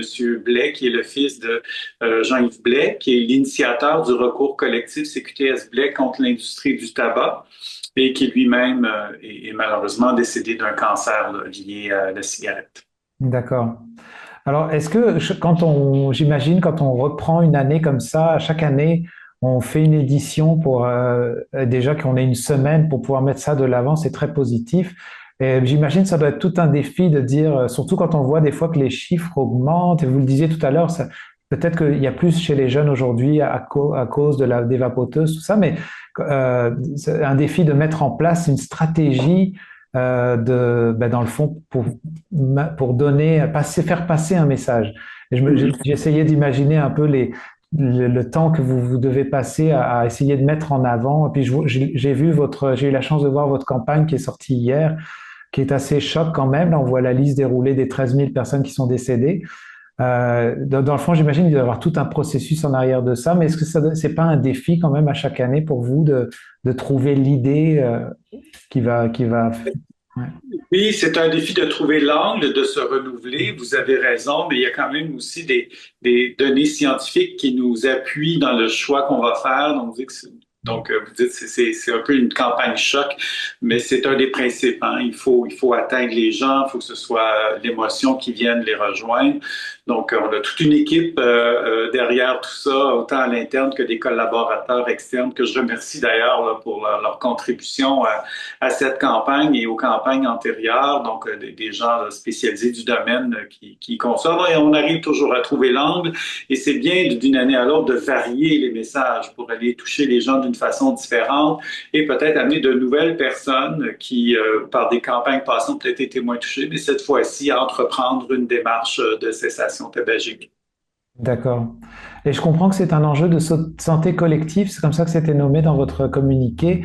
Dans le fond, comment vous voyez un peu l'avenir? Je sais que l'idéal, c'est qu'il n'y ait plus personne qui meurt et qui décède de ça, bien sûr, mais dans le fond, quand on voit qu'il y a des tendances, il y a des changements, il y a des adaptations à faire, on dirait que la réalité du terrain change aussi avec les générations. Comment le CQTS s'adapte un petit peu à tout ça? Oui, je dirais il y a deux angles. Si on prend la cessation tabagique, il y a eu des grands succès. Hein. Le taux de tabagisme au Québec a grandement diminué au cours des 4 à 5 dernières décennies. Donc, on en est à notre 49e campagne. Donc, maintenant, 12% de la population qui fume quotidiennement ou occasionnellement. Donc, c'est encore 1 million de personnes qu'il faut sensibiliser, accompagner, et c'est ce qu'on voit, le taux de tabagisme diminue peut-être un peu moins rapidement maintenant. Donc, les grandes campagnes font toujours leur effet, mais maintenant, il faut peut-être aller rechercher des nouvelles façons, des nouvelles stratégies pour rejoindre des groupes particuliers qui se sentent peut-être moins atteints par ces campagnes-là, adapter nos messages à eux, comme on en fait mention dans notre communiqué. Il y a des groupes où on voit que la proportion de fumeurs est surreprésentée par rapport à la population générale. Je pense par exemple aux personnes en situation de vulnérabilité avec des troubles mentaux, mais aussi les travailleurs manuels, la communauté LGBTQ+, également. Donc ça, il y a peut-être une personnalisation des messages et des approches à faire là, dans l'avenir. Sur le plan de la prévention, ben là, il faut s'adapter aussi à tous les nouveaux produits. Vous avez parlé du vapotage, mais bon, là, il y a l'émergence des sachets de nicotine aussi qui est nouveau. Donc, il faut constamment se renouveler. Les jeunes générations, ben ça aussi, ça se renouvelle constamment. Donc, il faut toujours maintenir le cap sur la prévention, continuer d'informer, adapter nos messages. Et les jeunes, hein, c'est pas homogène hein, d'une génération à l'autre. On peut pas reprendre de façon identique les messages. Donc, il faut continuellement s'adapter, continuer d'informer. Je dirais beaucoup les jeunes, mais l'ensemble de la population. Et pour terminer, pour les gens qui nous écoutent, je sais qu'il y en a, ça peut être une étincelle, une petite motivation, quelque chose pour justement aller un petit peu plus loin en disant, bah tiens, et vous avez un peu nommé les différents chemins. Est-ce qu'il y a un site internet où on pourrait justement un peu se faire aiguiller ou trouver une plateforme quelque part pour ça? Absolument. Donc, il y a le site du CQTS, cqts.qc.ca, où vous allez retrouver l'ensemble de ces services, comment y avoir accès. Mais il y a aussi le site Québec sans tabac, qui, lui, donne de l'information sur le tabagisme, ses conséquences, type de ressources, etc. Donc, les gens peuvent consulter ces deux sites et, y retrouver l'information qu'ils cherchent. Peut-être un message pour terminer pour les gens qui nous écoutent et qui justement, on est dans la semaine justement en ce moment, donc je me disais peut-être les gens qui nous écoutent ou qui auraient besoin un petit peu je sais pas, une petite motivation pour justement passer le cap, parce que je sais que on parlait excusez-moi, on parlait un petit peu d'addiction, tout ça, mais il y a des fois du monde qui a besoin d'un petit coup de pouce. Mais qu'est-ce que vous diriez justement pour faire les premiers pas dans cette direction-là? Je pensais d'aller chercher de l'aide, d'aller chercher les ressources requises, d'être accompagné soit par les différentes ressources que j'ai mentionnées plus tôt, ou d'être accompagné par un professionnel de la santé qui pourra aussi les guider vers la médication, les thérapies, etc. Et de ne pas se décourager si c'est difficile. On le sait, hein, c'est une addiction qui est très forte. Ça prend parfois plusieurs tentatives pour y arriver. Puis nous, la phrase qu'on répète toujours, c'est qu'il ne faut pas arrêter de tenter d'arrêter. Donc, de ne pas se sentir coupable. Il ne faut pas juger ces personnes-là là, parce que le premier essai n'a pas été nécessairement fructueux. Donc, maintenir le cap, réessayer et aller chercher les ressources. Merci beaucoup pour votre temps. Ça fait plaisir.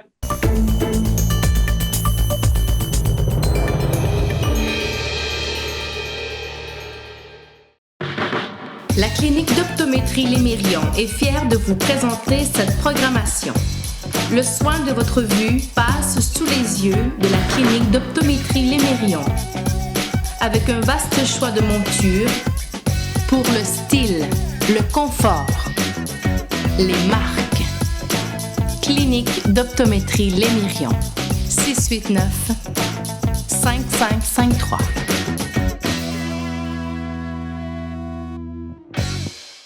Automobile Mauger Ford de Grande-Rivière, la force d'une équipe. Nous avons à cœur de vous servir avec passion et surtout de satisfaire vos attentes en tout temps.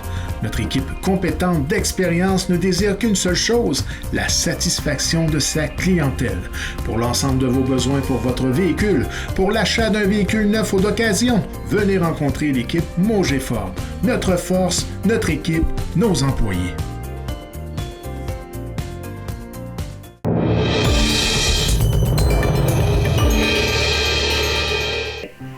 OK, là, il va falloir que je fasse une sortie. J'ai réfléchi à ça. Je me suis dit, j'ai envie de réfléchir à ce que c'est que le fait de se revendiquer, de se réclamer de gains en politique, mais arriver au budget puis voter contre. Et là, je me suis dit, est-ce qu'on pourrait voir la politique autrement que suivre une ligne de parti? Puis je veux dire la décharge, en fait, d'Alexis Deschênes, parce que s'il a été invité par le ministre McKinnon, c'est parce qu'il est dans les bonnes grâces du gouvernement, c'est-à-dire qu'il est respecté comme député d'opposition. Fort de ses 25 ans d'expérience dans les médias, Thierry Haroun signe cette fois une lettre ouverte à titre de citoyen de Percé pour interpeller le Bloc québécois sur sa stratégie à Ottawa. Il soulève une question qu'il juge fondamentale pour la suite des choses en 2026. Comment un député peut-il s'attribuer le mérite de gains locaux majeurs tout en votant systématiquement contre les budgets qui les financent ? J'ai discuté avec lui de cette contorsion morale et de son appel à une opposition plus constructive. Alors je vais recommencer une question qui concerne vraiment la démarche de ton travail. On va parler de cette lettre, bien sûr. J'ai vu qu'après 25 ans, tu as près de 25 ans de métier, et je me posais la question toujours entre cette frontière entre la réserve journalistique, la neutralité, on va dire, et l'opinion personnelle. Toi, en général, dans ces 25 années, comment toi tu situes quand tu passes justement d'un bord à l'autre? Est-ce que tu es à l'aise de faire ça? Comment ça se passe justement selon ton expérience? Oui, d'abord, cette lettre que j'ai écrite, qui s'intitule « Un nouveau chef pour le Bloc québécois en 2026 ». Comment je me situe? D'abord, je l'ai signé comme citoyen de Percé d'abord. Mais à travers cette lettre, en fait, j'exprime un peu ce que je constate comme journaliste sur le terrain en matière politique. Et donc, oui, on peut faire la chronique et du journalisme en même temps. Je l'ai longtemps fait, donc pour moi, c'est rien de nouveau. Mais j'ai voulu vraiment l'exprimer comme citoyen, peut-être pour dire que c'est important pour que les citoyens, qu'ils soient journalistes ou pas, en fait, aillent sur la place publique, expriment ce qu'ils ont envie, parce qu'on vit en démocratie. Et s'ils observent des choses, c'est important de dire ce qu'on pense, dans la mesure où, évidemment, c'est pas préjudiciable. Mais je l'ai fait dans cette dynamique-là, dans une dynamique citoyenne. Donc, c'est pour ça que j'ai fait ça, en fait.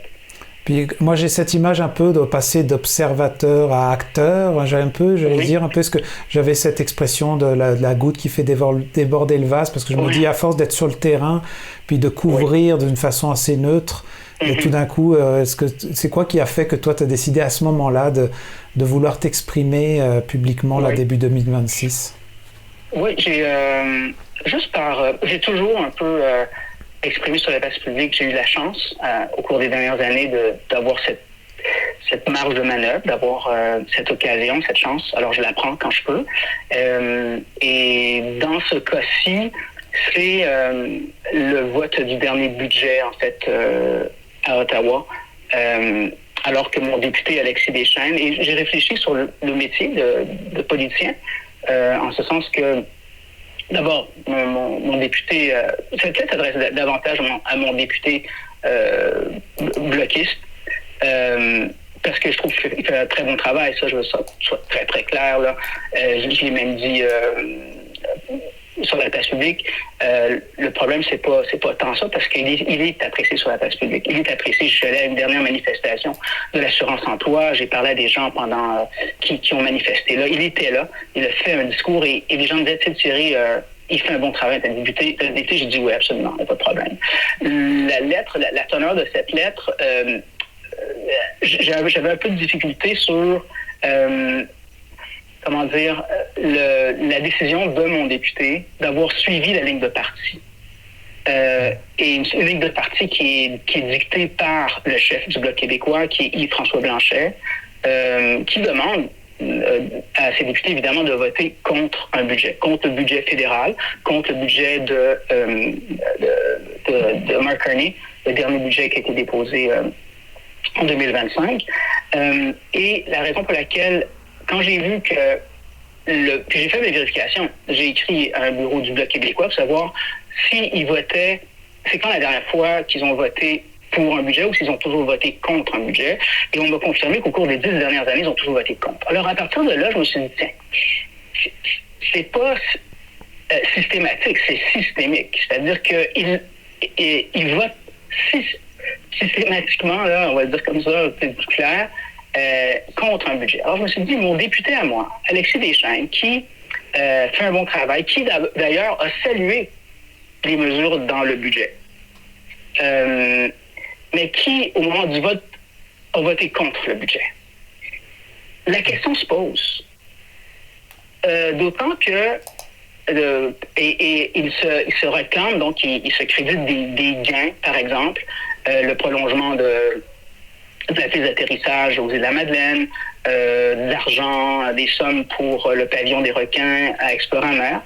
Je crois que c'est un peu plus de 3 millions de $. Et un autre investissement, je pense, sur la pointe de la Gaspésie, donc lui, je pense en secteur des pêches. Donc, il dit qu'il a obtenu ces gains-là, qu'il a travaillé pour, et qui sont inscrits, donc tous ces gains sont inscrits dans le budget, mais rendu au budget, il vote contre. Alors, d'abord, je me suis dit, bon, il y a quelque chose qui ne va pas, et qui plus est, il a été invité par le ministre des Transports aux Îles-de-la-Madeleine lors de l'annonce du projet de prolongement de la piste d'atterrissage aux Îles-de-la-Madeleine. Chose rare quand on invite un député de l'opposition à venir à une conférence de presse. Ça veut dire une chose, ça veut dire que Alexis Deschênes est respecté par le gouvernement. C'est très rare, là, je dis, en politique, j'ai rarement vu ça. Je pense que la dernière fois que j'ai vu ça, Marc, c'est quelque part en 2010, je pense, c'était lors de l'annonce de l'ouverture de la prison hôpital à Percé. C'est Madame la ministre Nathalie Normando et le ministre Jacques Dupuis qui avaient fait l'annonce à Percé. Et ils avaient invité le député péquiste de Gaspé, Guy Lelièvre, à être à la conférence de presse. C'est transpartisan. C'est une ouverture. Et je pense que je n'avais pas vu ça depuis donc ce temps-là. Et Alexis Deschênes est donc invité par le ministre des Transports, Stephen McKinnon, à être à la conférence de presse. Et Alexis Deschênes le poste même sur sa page Facebook. Rendu au vote, il vote contre. Est-ce que tu me suis, là? Donc, dans ma tête, j'ai fait, OK, là, il va falloir que je fasse une sortie. J'ai réfléchi à ça. Je me suis dit, j'ai envie de réfléchir à ce que c'est que le fait de se revendiquer, se réclamer de gains en politique, mais arriver au budget puis voter contre. Et là, je me suis dit, est-ce qu'on pourrait voir la politique autrement que suivre une ligne de parti? Puis je le dis à la décharge, en fait, Alexis Deschaines, parce que s'il a été invité par le ministre McKinnon, c'est parce qu'il est dans les bonnes grâces du gouvernement, c'est-à-dire qu'il est respecté comme député d'opposition. C'est déjà bien. Maintenant, que la ligne que le Bloc québécois dicte une ligne de parti qui semble être systémique, c'est-à-dire et qui vote systématiquement contre, ça veut dire quelque chose qui ne va pas. Et ça ajoute, je vais le dire comme ça, au cynisme en politique. Et comme je l'explique dans ma lettre, le Bloc québécois a déclaré que le budget Carney était nuisible pour le Québec. Alors, quand on regarde ce qu'il y avait dans ce budget-là pour les Gaspésiens, je l'ai mis dans la lettre, je pense que je pourrais peut-être les citer, mais je vais par cœur. Reconduction du projet de pilote de 5 semaines supplémentaires de prestations d'assurance-emploi. Également, la loi de l'assurance-emploi afin de permettre aux demandeurs qui reçoivent des prestations parentales de l'assurance-emploi d'obtenir des semaines supplémentaires de prestations parentales advenant le décès de leur enfant. Ça, c'est dans le budget. Donc, on vote contre. La stratégie du Bloc québécois, d'abord, est-ce que c'est nuisible pour les Gaspésiens? Non. Est-ce que c'est nuisible pour le Québec? Non. Donc, ce que je voulais dire par là, c'est que la stratégie du Bloc québécois, et c'est un peu ça que je dévoile, pour un peu vulgariser la chose politique, et c'est ce qui ajoute au cynisme, c'est-à-dire que le Bloc québécois, sa stratégie est la suivante. Il voit le fédéral comme une nuisance. Comme je dis dans ma lettre, diaboliser le fédéral pour mieux satisfaire sa base. Bref, diaboliser le fédéral, la belle affaire. Gros comme ça. Alors, la stratégie du Bloc québécois, c'est demander en bloc 6 ou 7 priorités, sachant très bien qu'Ottawa va les refuser, puis après diaboliser le fédéral en disant, vous voyez, tout ça, c'est nuisible. Le résumé est assez facile à faire. Le Bloc québécois a présenté des demandes qui ont été explicitement établies comme étant non négociables pour la suite des choses. Et elles ne se trouvent pas dans le budget de M. Champagne ou de M. Carney, qui tenait probablement pour beaucoup le crayon. D'ailleurs, les demandes du Bloc québécois étaient estimées, puis c'était en Chambre, ça avait été dit en Chambre pendant le débat, parce que je suis les débats en Chambre de manière quotidienne. Enfin, quand je peux, le plus souvent possible, ça coûtait quelque chose comme 36 milliards de dollars. Si le Bloc québécois faisait comme, et je l'ai dit dans ma lettre, une opposition constructive, aller chercher des gains pour les Gaspésiens, pour les Québécois, ce qui est très, très bien, comme le fait le NPD sous Jagmeet Singh, qu'a obtenu Jack Meeting au cours des ans en collaborant avec le gouvernement libéral minoritaire, il est allé chercher le programme de soins dentaires pour les Canadiens, dont profitent des milliers de Gaspésiens, dont profitent je pense qu'on est rendu à plus de 900 000 Québécois ou 965 000 Québécois qui profitent du programme de soins dentaires. Comme les 10 jours de congé pour tout employé qui travaille pour une entreprise sous juridiction fédérale. Ça, ce sont des gains du NPD. Ça s'appelle une opposition constructive, c'est-à-dire demander une chose à la fois pour l'obtenir et pas diaboliser le fédéral pour ensuite dire, vous voyez, ça sert à rien. Comme je disais il y a plusieurs semaines, à l'époque, on parlait d'un déficit hypothétique de 82 milliards de dollars. Je vois pas comment on peut voter pour ça. Je vais voir mon caucus ce soir. Je dis pas qu'il n'y a rien d'intéressant. Je pense à la taxe de luxe en matière d'achat d'avions d'affaires qui est retirée. Il y a quelques éléments, pas majeurs, mais des éléments dans ce budget-là qui sont des bonnes nouvelles pour certaines institutions régionales, mais dans une perspective canadienne globale ou québécoise globale, qui est notre seul point de vue à nous, Il n'y a pas dans ce budget de quoi rassurer les gens qui se disent « Est-ce qu'on aura autre chose qu'une orgie de dépenses libérales, encore une fois? » La réponse, malheureusement, c'est non. Et parce que c'est fait dans un contexte de camouflage, je ne peux pas m'empêcher de dire que le gouvernement de M. Carney flirte dangereusement avec la fumisterie.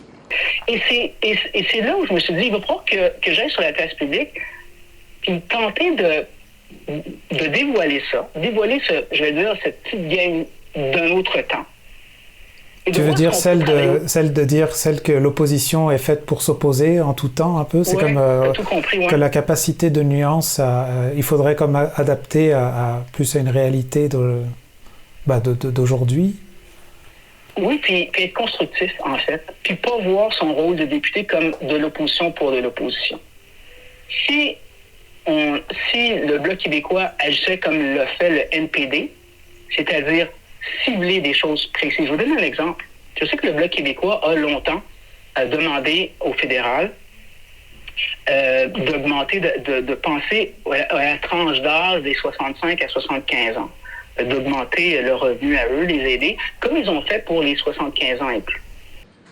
Les retraités de 65 à 75 ans vont continuer à recevoir un chèque de pension de sécurité de la vieillesse moindre que ceux de 75 ans et plus. Et dans toutes les associations, même ces gens-là qui représentent les aînés disent que cette discrimination-là n'a pas de bon sens.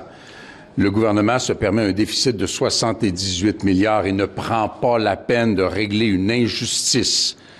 S'ils demandaient juste ça au prochain budget, disons au budget 2026, et puis qu'Ottawa refuse, là, tu peux dire que Ottawa est de mauvaise foi parce que c'est tout ce que tu demandais.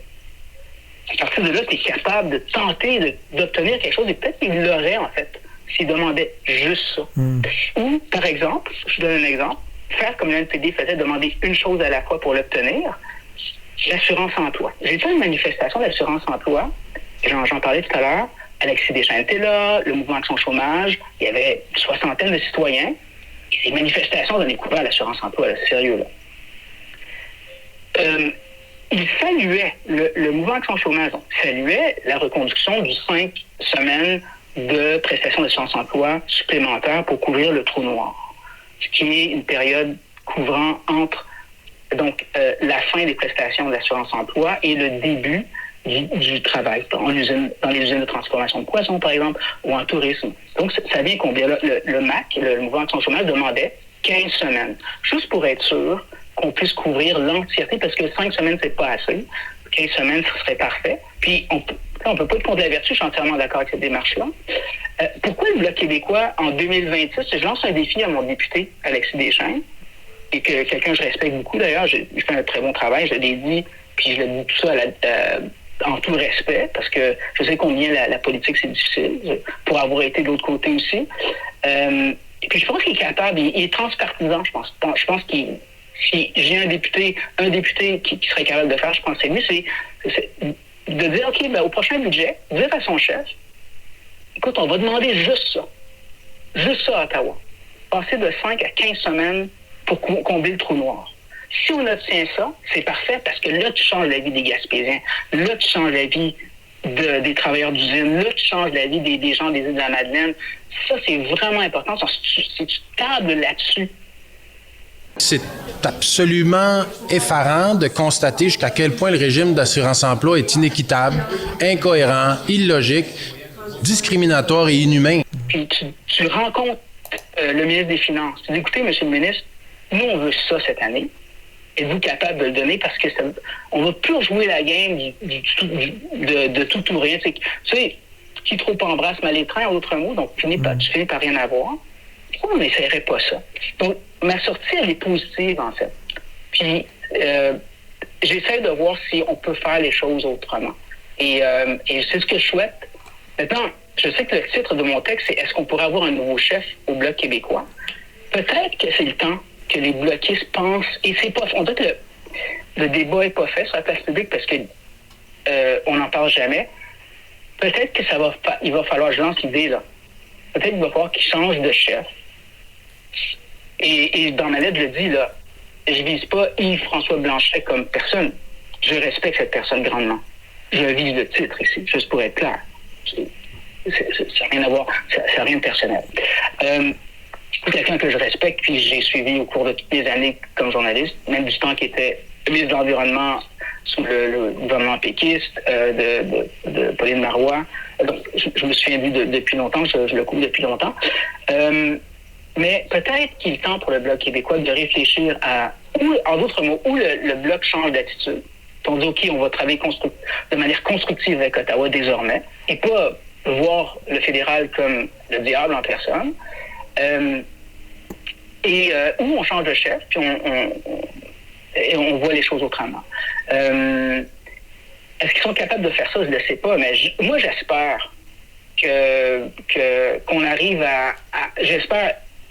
j'apporte ma pierre à la construction de peut-être d'une nouvelle façon d'apporter la politique, puis dire au Bloc, de toute façon, l'indépendance du Québec, elle va se faire à Québec, elle ne va pas se faire à Ottawa. En attendant, on paye des impôts au fédéral, aller chercher le maximum d'argent au fédéral, aller chercher des vrais gains plutôt que de dire, ben là, on va se trouver des raisons pour voter contre. Puis ça fait comme 10 ans que ça dure. On a joué dans ce film, on a joué dans ce mauvais film. On voit la salade venir en 2026. On les voit venir avec on va demander 6 grandes priorités à Ottawa, sinon on vote contre. Puis on sait de toute façon qu'ils vont voter contre. Je le sais, ça s'en vient, là. On en reparlera l'année prochaine pour voir si c'est la même salade. Alors, pensons autrement. Allez chercher un gars, de toute façon, l'argent est à Ottawa. Allez la chercher. Allez chercher au moins l'assurance-emploi ou pour les personnes de 65 ans à 75 ans. Puis ça serait déjà un gain. Et ça, là, on pourra dire que le Bloc québécois a obtenu un gain concret économiquement, parce que c'est pas comme ils n'ont aucun gain. Je veux dire, je sais qu'en commission parlementaire, ils arrivent à aller chercher des gains, par exemple, mais c'est pas dans le budget. Parce qu'il faut savoir que la raison pour laquelle j'insiste sur le budget, c'est que le budget, Marc, si tu votes contre dans un gouvernement minoritaire, ça veut dire que tu es prêt à faire tomber le gouvernement. Notre système parlementaire fonctionne sur la confiance de la Chambre. Donc, si tu votes contre, c'est que tu es prêt à faire tomber le gouvernement. Première chose. Si tu votes contre un budget, tu ne peux pas te revendiquer des gains après qui sont dedans. Ça ne marche pas comme ça en politique. Tu ne peux pas puis après dire, on a obtenu ça. Non, tu as voté contre. C'est le vote le plus important en Chambre. C'est là que ça se passe. Et c'est ce que l'histoire va retenir. Tes gains en commission parlementaire, c'est bien. Mais ton vote en Chambre, c'est ça qui est, inscrit dans le marbre. C'est ça que les historiens vont retenir dans 20 ans. C'est ça que les historiens vont retenir dans les livres d'histoire. Les gains sont inscrits dans le budget. Puis si tu as voté pour, tu peux t'en réclamer. Si tu as voté contre, tu peux pas aller sur la place publique après. Ça marche pas comme ça. Moralement, la contorsion morale m'a dépassé un petit peu. Puis je le répète, je le fais en tout respect. Alexis Deschênes fait un très bon travail. Puis je l'invite à prendre un café, là, ça me fera plaisir, puis c'est quelqu'un que je connais. Puis d'ailleurs, j'aimerais dire tellement qu'il fait un bon travail, j'insiste sur une chose, très honnêtement, puis je l'ai dit pour la radio pour laquelle je travaille, je l'ai dit à plusieurs reprises d'ailleurs. Alexis Deschênes, en commission parlementaire, vous avez fait des reportages là, spécifiquement sur ce sur quoi je vais traiter. En commission parlementaire, il a fait un travail sur les agents des pêches, sur le secteur des pêches, parce que je pense qu'il est vice-président de la commission permanente sur les pêches à la Chambre des communes. Et il a invité des agents des pêches à faire des aveux assez costauds. Alors, Alexis Deschênes a cette force, c'est-à-dire il a été pour journaliste et avocat. Et quand il pose des questions en chambre, il a la chance d'avoir ces deux parcours. C'est-à-dire qu'il arrive il se sert d'une technique d'avocat, puis il pose des questions comme un journaliste, ce qui fait que ça fait des très bonnes questions, puis il arrive à soutirer des aveux d'agents des pêches qui étaient, dérangeants. Donc, il fait un excellent travail en ce sens. Donc, c'est pas comme il fait pas un bon travail, c'est un bon travail. Maintenant, je reviens, puis je ne veux pas me répéter, j'essaie d'apporter autre chose. Rendu au budget, c'est là que ça compte. C'est le fun de voir les choses autrement. Peut-être pour terminer, je voyais quand tu terminais en réclamant un chef avec le sens de l'État. je te cite. En regardant le paysage politique actuel, est-ce que toi, tu vois quelqu'un qui incarne un peu un profil, ou est-ce que tu penses que le Bloc est condamné par sa nature même de cette ligne d'opposition systématique ou c'est quelque chose qui pourrait être... Gilles Duceppe, au Bloc québécois, avait le sens de l'État. L'ancien chef, un grand chef du Bloc québécois, avait davantage le sens de l'État, tellement que, fut un temps, et je m'en souviens à l'époque, c'était un des politiciens les plus respectés au Canada, même chez les Anglais. Même chez les Anglais. Un peu comme René Lévesque l'a été. René Lévesque était quelqu'un de respecté, alors à la fois chez les Anglais que chez les Français, chez les francophones, chez les Québécois. Gilles Duceppe avait le sens de l'État, et c'est peut-être, en tout cas, c'est une opinion vue de loin, là. Peut-être que, je ne dis pas que chaque chef a sa signature. Je ne serais pas capable, moi, de nommer quelqu'un au Bloc québécois qui aurait le sens de l'État. C'est à eux de décider, c'est à eux de choisir leur chef. J'essaie juste de passer un message, de voir s'ils peuvent trouver quelqu'un qui serait transpartisan, prêt à travailler. Je dis pas de bonne foi, je dis pas que les bloqués sont de mauvaise foi nécessairement. Ils travaillent, ils font leur travail de député d'opposition. Ils font des bonnes choses quand tu les suis, comme je l'ai dit en commission parlementaire, dans les commissions, dans les différentes commissions qu'il y a à Ottawa. Mais comme je disais, rendu au budget, quand tu es rendu que tu votes contre, ce sur quoi tu t'es battu, pourquoi tu t'es battu, il y a quelque chose que ça m'a un peu dépassé. Puis c'est une des rares fois que j'ai vu ça, parce qu'habituellement, j'ai vu des députés ou des bloquistes ou des partis d'opposition voter contre, mais ils étaient jamais contents du budget. Donc, il n'y avait pas il n'y avait pas le fait qu'on saluait quelque chose puis on votait contre après. Pour moi, c'était nouveau. C'est pour ça que ça m'a un peu interpellé. Alors, en tout cas, j'espère juste que ça va faire réfléchir puis penser les choses autrement. En tout cas, merci beaucoup Thierry pour ton temps. Ça me fait grand plaisir.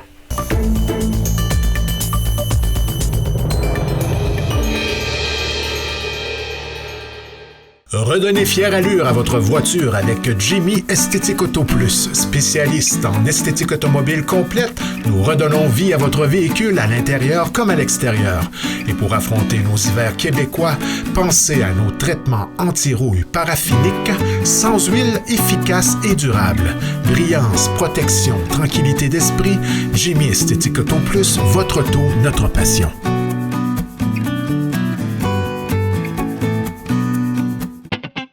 Poissonnerie Le Lièvre et Le Moyen, là où la fraîcheur est synonyme de qualité. Pour un choix impressionnant de poissons et fruits de mer, rendez-vous chez Le Lièvre et Le Moyen de Sainte-Thérèse de Gaspé. Nos employés seront vos conseillers pour préparer des repas terre et mer qui resteront gravés dans la mémoire de vos invités. Pour le service, l'expérience et la fraîcheur garantie, venez nous voir à la poissonnerie Le Lièvre et Le Moyen, au 52 des Vigneaux à Sainte-Thérèse de Gaspé, 418-385-3310.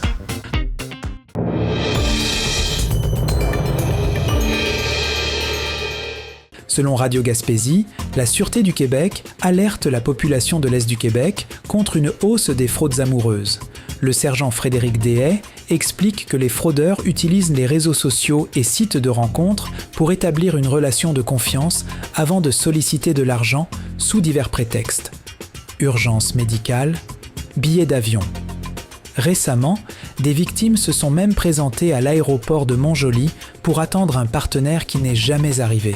La SQ rappelle qu'il ne faut jamais envoyer d'argent à une personne rencontrée uniquement en ligne et invite les victimes à dénoncer ces actes.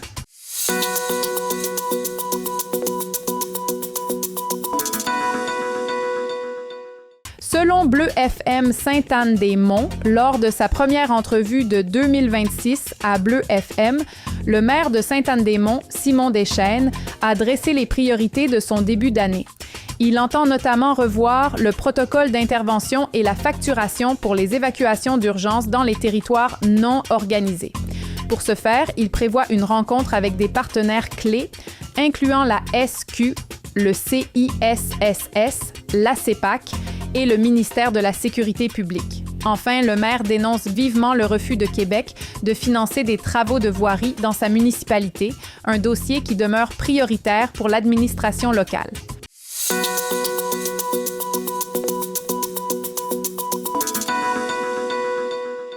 Selon Radio Gaspésie, la MRC de la Côte de Gaspé lance la 2e édition de sa campagne d'achat local « Je choisis ma Côte de Gaspé », forte du succès de 2025 avec d'importantes retombées.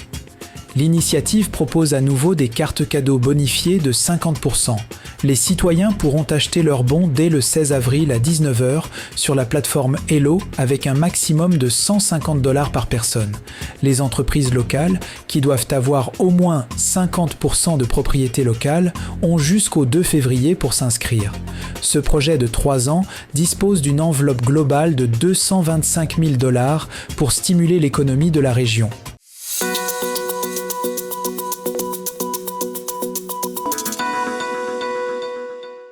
Selon Gaspésie Nouvelle, le ministère de l'Alimentation émet une mise en garde contre la consommation de pistaches crues vendues au marché des saveurs gaspésiennes entre le 25 août et le 16 décembre. Ce rappel, lié à une éclosion nationale de salmonella touchant des produits importés d'Iran, concerne des contenants de plastique réfrigérés. La bactérie peut causer la salmonellose, une infection grave pour les personnes vulnérables. Les consommateurs possédant ce produit doivent le jeter ou le retourner, même s'il ne présente aucun signe d'altération. À ce jour, plus de 330 produits à base de pistaches ont été rappelés au pays.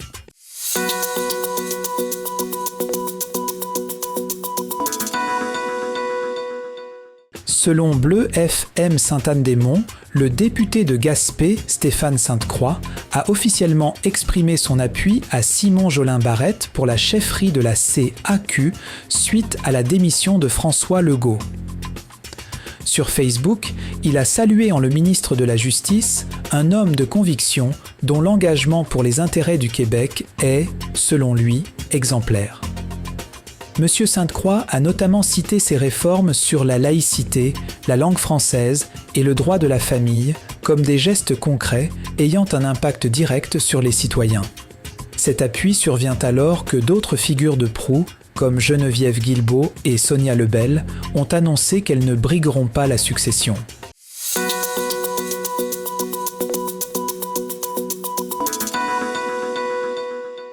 Selon Gaspésie Nouvelle, Marianne Lépine, une jeune mère de Rivière-à-Claude, dénonce les ratés majeurs du corridor de service en obstétrique entre Sainte-Anne-des-Monts et Matane. Forcée d'accoucher à Matane le 2 janvier en raison d'une découverture de service, elle a découvert avec stupeur que son dossier médical n'avait pas suivi. De retour chez elle, elle s'est vue refuser une consultation pédiatrique pour son nouveau-né, le service étant fermé. L'ex-préfet Alain Cormier appuie sa démarche et réclame un engagement ferme du gouvernement pour rétablir les services permanents en Haute-Gaspésie, refusant que la sécurité des mères soit compromise.